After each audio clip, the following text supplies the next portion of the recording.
point out that this has been discussed at 2 budget committee meetings, 1 full board meeting, and then another board meeting tonight so far. So you have these answers? You have the 10-year answer that I'm looking for? No, I don't have the answer you're looking for, but I have the answer to the questions that were asked in the budget committee meetings Okay. and in the last board meeting. So as a budget committee, what were you thinking as far as, you were thinking in terms of the 3-year cycle as opposed to what the 10-year cycle of life of this purchasing of I vehicles? can't speak for the budget committee because I'm not even on the budget committee, but I was at those meetings. And this cost benefit comparison, or the cost comparison was looked at, and I suppose if you'd been there, you could have brought that up, but it did not occur to anyone there to look at it in exactly that way. If I may offer some insight into this. Originally, there were 44 custodial staff that covered the snow plowing as well as the maintenance of the buildings and cleaning. Currently, we're down to 28 with a couple of them out on workers' comp. At the same time, we have 6 trucks down to 5 trucks. We've asked the custodians to do more work. That was the original intent behind getting the ability to take care of the outside of the buildings. So there, our custodians could only focus on the interiors of the facilities. The long-term cost that you're referring to, which is basically the capitalization of the equipment. The cost for a truck goes up every year. If Mr. Becerra can find a small plow truck for $35,000 that's not new, then that's pretty impressive. Most plow trucks that I've seen out there, because I have that debate with my father all the time, because he wants one. Most are in the $45,000 range if you want a F-250 style small truck with a plow on it. So those costs are going to go up year over year. So if we look at this and say, well, for the next 3 years, here's roughly where our cost is. But we're finding that the trucks are not lasting as long. We're lucky we don't use the same chemical products that the state uses. We use regular crushed salt, I believe it is. We use, sometimes we use what the city's actually putting out, their mixture, and then a lot of times we use a vendor for a certain mix also. So our trucks last a little bit longer than most of the other vehicles do. But you're looking at 72, I believe the 750 is closer to 110,000 for one of the trucks, for the one that's coming up next year, Yeah, which is the 750 Kodiak. Kodiak, correct. Yes. So there is a fluctuation in that as well. But your operational cost every year will go up, unfortunately. Your cost for your labor will escalate based off the contract. So your $16,968, you figure just go up 2% every year for the next 10 years. So that number is an escalation no matter what. The salt and sand cost, that's basically supply and demand. So that hopefully will stay roughly the same, but you can assume roughly a 1% increase to be on the safe side. The diesel fuel, I mean, we've seen diesel go from $5 a gallon down to $4 a gallon, up to $6 a gallon. Pick a number, that's a moving target, unfortunately. The gasoline cost, same thing, which leaves the vehicle maintenance and repair. If they're not our vehicles, that line item goes away entirely. Otherwise, as the trucks get older, they'll need more parts. The newer trucks are all computer controlled, more expensive parts. Drive-by-wire, not mechanical linkage. So no matter what you do when you look at it, it's a hard moving target to look at and say, here's the exact fixed cost for 10 years on a vehicle. You're going to be roughly in a break-even or slightly savings area with this. The difference is your custodial staff is not out trying to plow the driveways. They're taking care of the sidewalks and the inside of the building. So you're getting more use out of your staff for the same money, which is the overall goal. Do more with less. I'll take Eleanor's next, I'm sorry. And actually Dan did sort of rationale. You're not actually going to be saving these labor costs. You're not going to be able to reduce your operating budget by this because obviously the custodial staff will just be spending more time indoors. These numbers, the question I have is, these number of hours includes the time the custodial staff is spending doing the sidewalks? Because it's my understanding. No, it's not the this- sidewalks, this is just the plowing. Okay, so this is just the plowing. So our custodial staff will still spend time outdoors doing sidewalks? Absolutely. Okay, all right. That capital investment in that machinery has not gone away yet. Right. So, and I guess to Andrew's point, and I would agree with him, that I think that this cost-benefit analysis would be a little bit more transparent or a little clearer if you actually did amortize that truck. If you're looking at a $70,000 truck in the first year, that's a capital expense. You're comparing operating costs. I think you should be looking at operating cost to operating costs. The capital should be elsewhere. If you wanted to amortize that truck, and let's say it's a 10-year lifespan, you're talking about $7,000 to this cost analysis out of the 115. That brings that down to 88. Adding in the 40,000 for the loader services, you're looking at 88,000 for your first year, as opposed to the 99 in the contract. And I see that we'd actually be spending 13,500 more.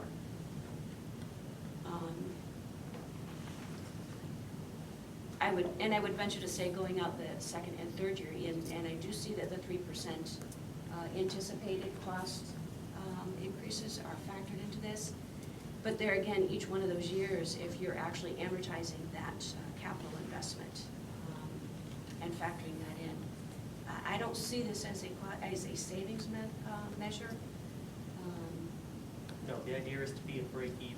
So that way there you actually have your staff in your building, keeping your building clean. Because again, we're doing more with less. 2010, I believe there were 35 custodians here. And we're in 2014 and we're down to 28. 2 of which are still out on workers' comp. So we actually have 26 custodians to keep 8 facilities clean. If you put them in plow trucks, you're taking 6 of the night crew away from basically the high school and middle school.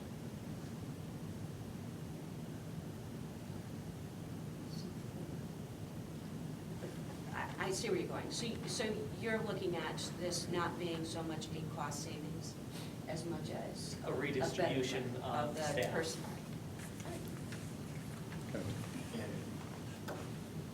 Just assuming we were to buy the new truck, what do these trucks do? I mean, is there any other utilization of these trucks besides plowing? Occasionally, well,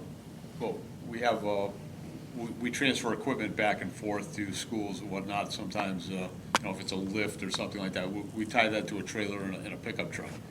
The dump trucks are basically set up for sanding and plowing. We don't use them that often. In case we have some brush or something, we might, put them in the, and transport brush. But generally, and if we have a load of clay or something for the baseball fields, but generally it's sand and salt they're used for. So it's not like the city trucks that pretty much get used all year for some purpose. They're not plowing, they're doing street work. So these would just be that one pump? Yeah, the city's in the same situation. They have more trucks that do snow than they use on a daily basis. They have a fleet that does catch basins and what have they during the regular course of the year. And those plow also in the wintertime. But they have trucks that are at that age that they're just plow trucks now, that they've been moved to, you don't want to run them every day because you want to keep them so that you have them. And Dave's fleet's similar, where he has trucks that do get used year-round for small odds and ends, but the bulk of the trucks sit right out back here. Wait for the next snowstorm. So not a great deal of utilization is what you're saying? No, because once you see the mileage on some of these trucks, if they've got 7,000 or 8,000 miles on them in 10 years, that's all you have. But the truck is broken down around it. And that's basically because we don't have the storage facility. We don't have the storage facility and, you know, the ability to clean them, and the time to clean them Right. also. That's another key factor. And plowing is very destructive to a vehicle. Yep. It is not, trucks were never really designed to plow. It just abuses them, but, you know, they spend half of their life backing up where the odometer doesn't turn. So you know. There you are have- hours, yeah. You have 10,000 miles, you have 20,000 miles. 10's going backwards, 10's going forward. John? If we didn't plow snow, how many trucks would we need? If we didn't plow snow, we could probably utilize everything with just a couple of pickup trucks that we have. Half of which could be housed at the middle school. We could put them, try to clean that garage. Pickup truck without a plow would fit in that garage. So we would actually reduce our, if we actually go with this contract, we would sell off the 4 or 5 trucks. Possible, there may be some profit there to sell off the trucks before we put them out to pasture. Another part of the intent, Andrew, was in the contract was to put a clause in there that if this contractor stumbles, we do still own 5 plow trucks and we do have personnel that's trained to plow. That if the contractor's not fulfilling the contract, we could put our people in the trucks and go out to do it and back charge the contractor for our cost. So it's not like we're gonna, if we sign the contract tomorrow, we're gonna have a fire sale and get rid of everything. The equipment will still be there. We're just not going to continue to reinvest in it if we can do it as a cost neutral subcontract. And there's some form of liquidated damages if this contractor decides after the first year, this is a good deal for him, and he says, I'm out of here after the first year.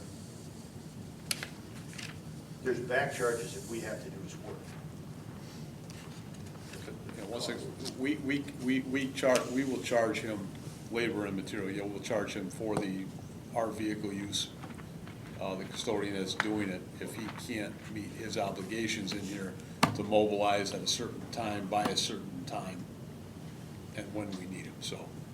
That would be considered breach of contract? That would be a performance breach of contract, correct?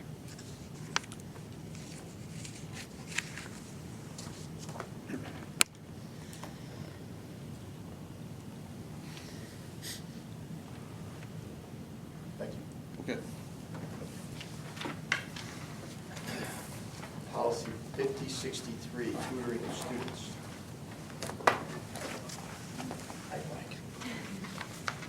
We were asked to form a policy for tutoring of students.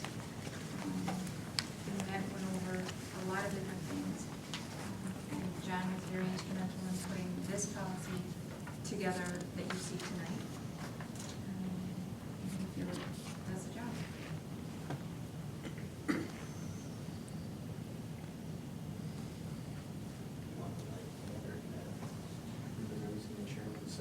Perfect.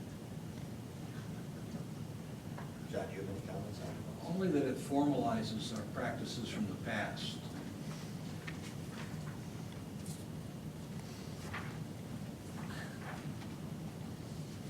Any other questions or discussion on this policy?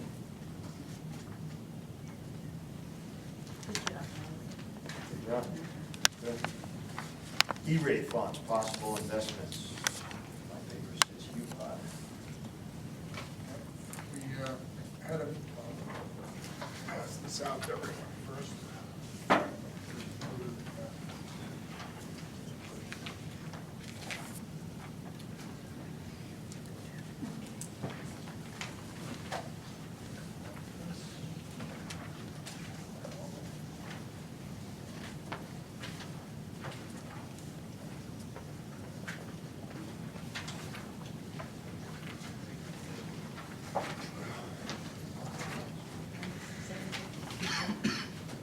So, hoping to take advantage of funding available through the FCC as you did in the past. We met with Ian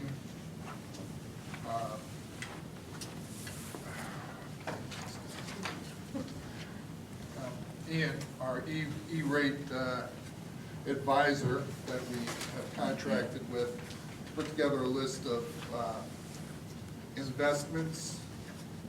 Yeah, Ian Starker. A list of investments for the infrastructure that was put in place as part of the last E-rate effort last year.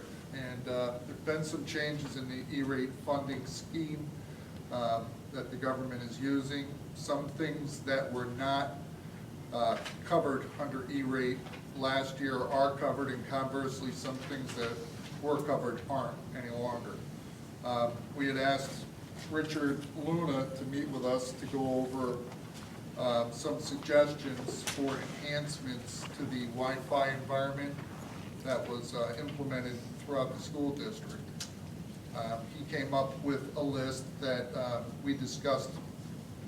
Dan participated in this conversation, Richard Luna, myself, and Ian from E-rate discussed this list that you see in front of you.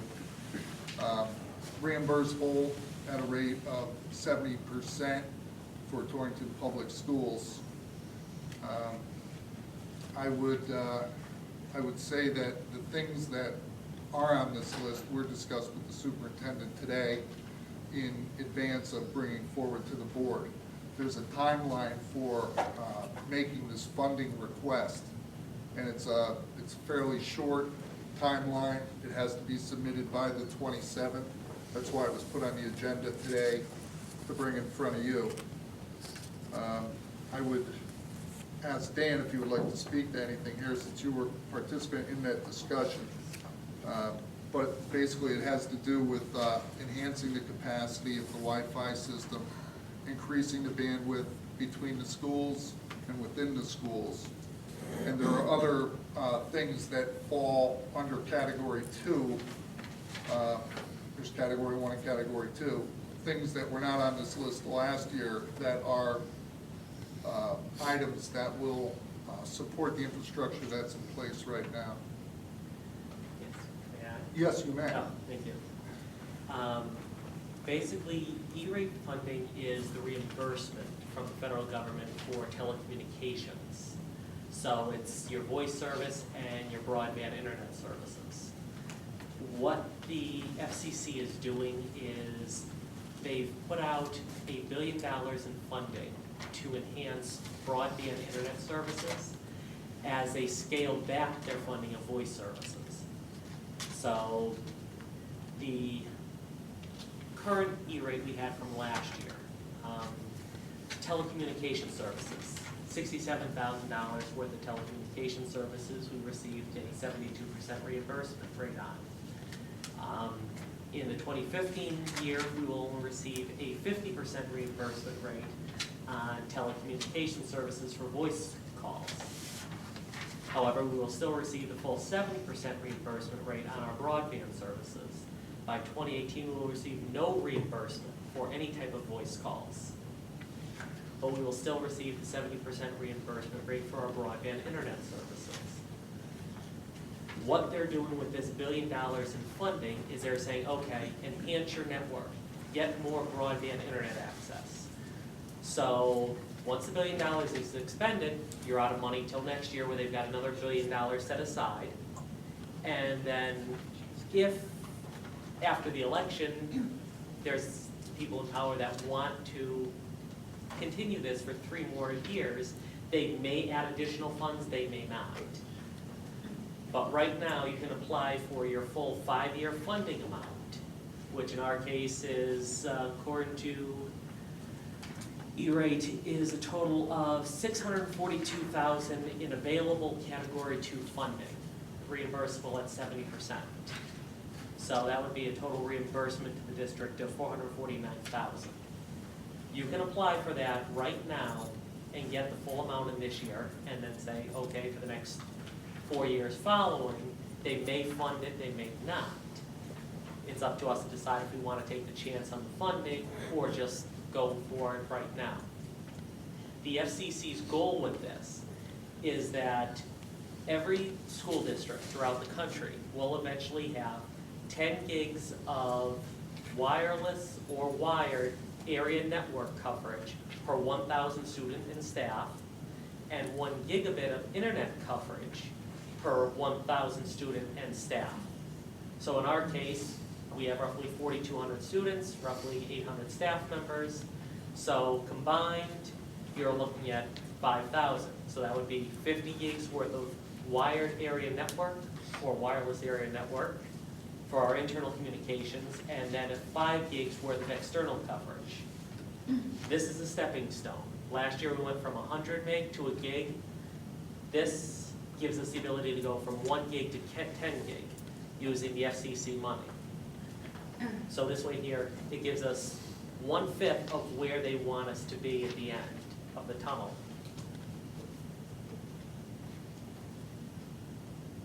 That's the simplest way to describe it. I'm trying to.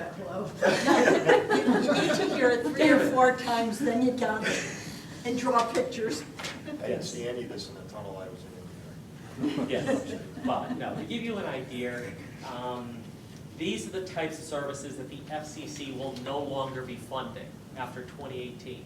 In 2018, they're cutting all funding for web hosting, email, voicemail, directory assistant, voice over IP, custom calling, direct inward dialing, 900-976 call blocking, inside wire maintenance, distance learning, video conferencing services, paging services, domain name registration services, as well as local phone service, long distance service, plain old telephone lines, interconnected voice over IP services, 800 services, satellite telephone services. I don't know who has that in the school district, but give them credit for having it.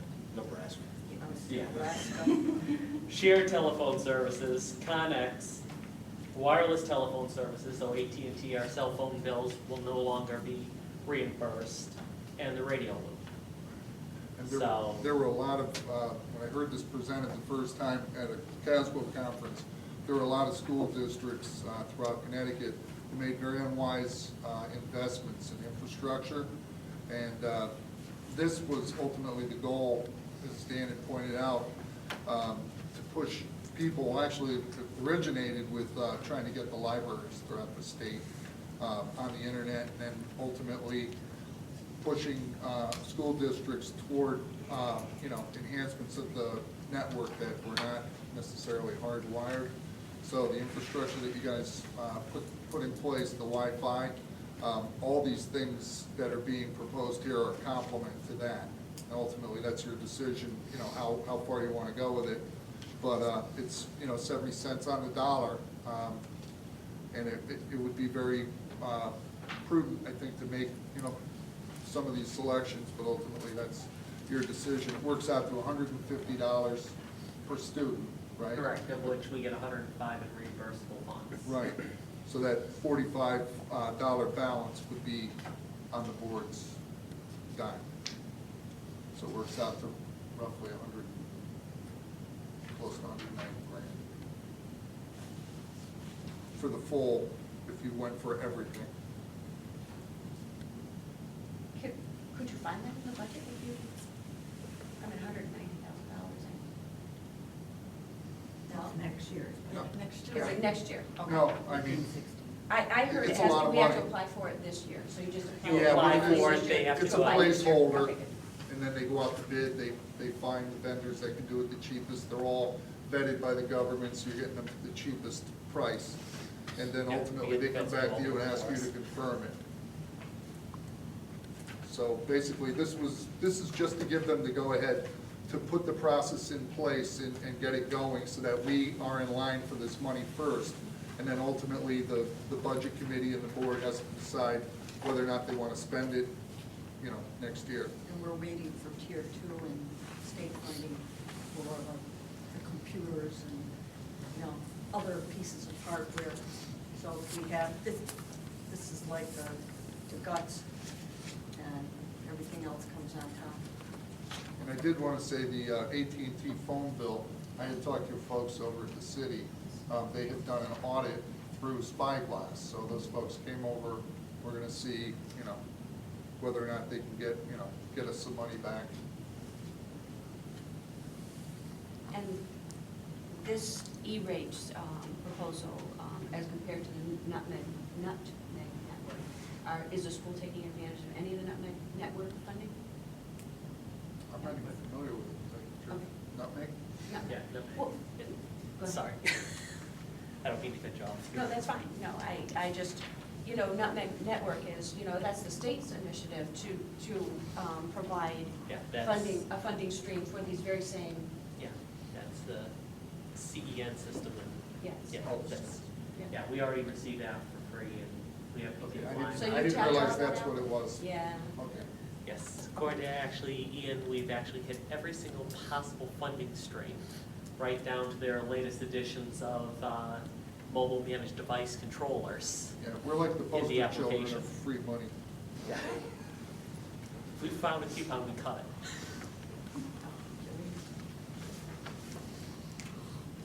Dan, do you have any idea what we would normally put in the budget for these types of items?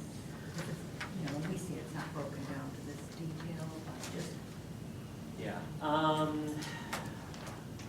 Normally, what we've been doing over the last several years, we've been putting in about $600,000 into the budget for capital additions, for switches and different things. Unfortunately, when we originally did the DVO contract, we did a gig line outside, but we never actually upgraded the switches in the building until last year. So last year when we did our major overhaul, we put in almost $2 million worth of additional equipment in. We actually upgraded everything so we can actually take full advantage of what's outside on the telephone poles. And what this is doing is this is maximizing everything that's currently on the poles. So if they want to go any further than this, they actually have to change the lines outside. So, I'm not sure if that's a muddy enough answer for you, or, yeah, no, thank you.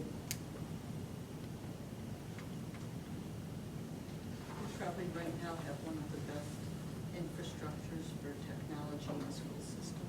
yes, they actually did a video case study for us at Aruba and Carousel to use nationally. So they're using Torrington as the poster child for how to implement and support a system.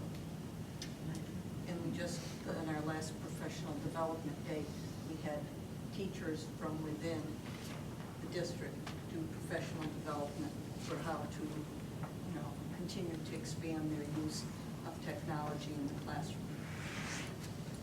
And as more players are coming into this space here, for instance, the support for the Carousel provides, Dan.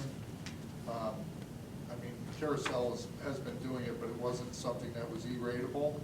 And then talking to Richard, he said there are going to be other people coming into the market, so the prices should, be more competitive for that.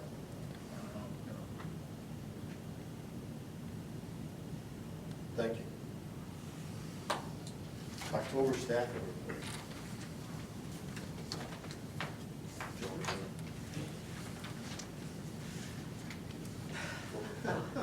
You're rolling tonight, it's all yours. I forgot to need a bottle of water. All right, October staffing reports.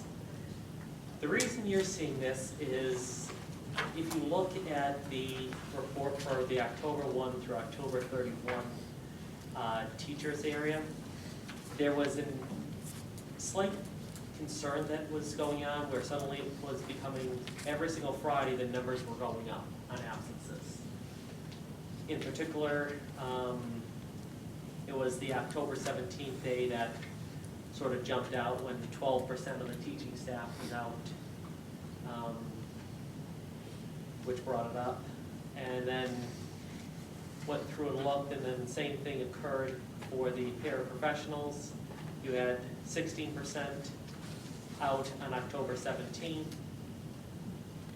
And then if we got over to the administrators, again, there was an issue where you're looking at it and you're saying, okay, well, you had 10% of them out on October 16th, which is just why this is coming before the board, is the fact that for the last year, we've seen numbers going down. This was a surprise to see the numbers jump, and particularly to see the pattern in the numbers jump. So it is something we're keeping an eye on, but I felt the board needed to be aware of it, because it was out of the ordinary.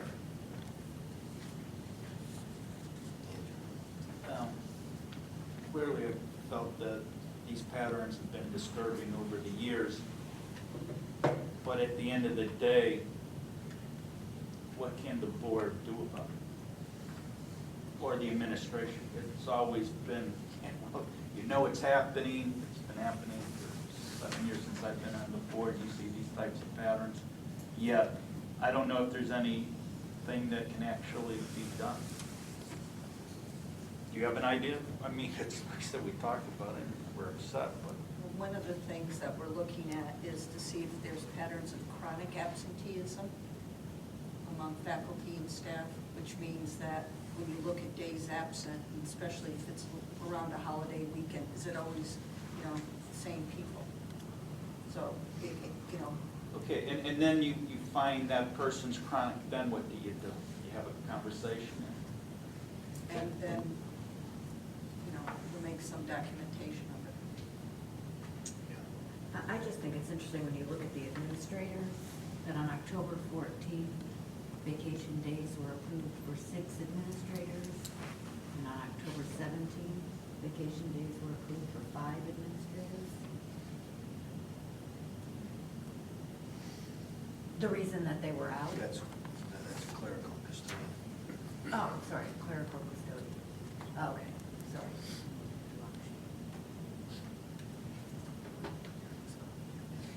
Yeah, that's not, that's fine. I thought it was administrative, I was thinking, why would we approve that many days off? No.